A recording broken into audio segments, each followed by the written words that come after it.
And then one day that was snatched from me. Well, like most people, you I was just disgruntled and I disliked my life. And yet I kept practicing, trying to nurse this dream of curvy girls. And everyone telling me no one's gonna invest, no one's gonna do this. And trusting that God put it on my heart. I could see the vision. It was clear. It was not a doubt. And so for years it was the push and pull of being an attorney versus being the entrepreneur. And then one day that was snatched from me. When I was homeless, of course, that's a snatching. And in the quiet and the stillness, God told me to focus on what I do best, and that is speaking and pitching. And so there was nothing is wasted. But he knew I had to get rid of bad habits, having bad people around me. Why not be in a Christ-centered life transformation program for almost 2 years? It wasn't working. I was getting right internally. So when I came out, I presented myself as the killer pitch master.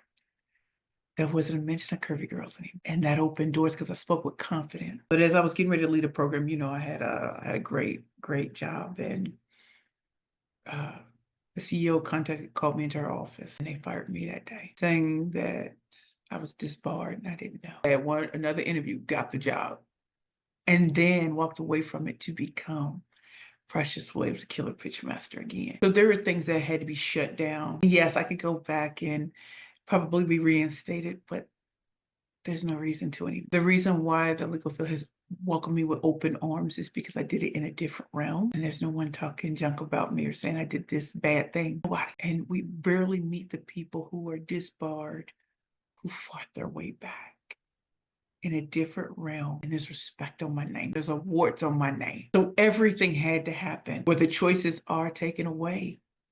What you gonna do? It was just exactly what people are going through right now. I am proud that I went to law school twice, but I passed the New York State bar on my first try. And I came out of darkness. I've been clean and sober years of alcohol. I love people. I love my life. And that's what all of this has taught me, staying focused.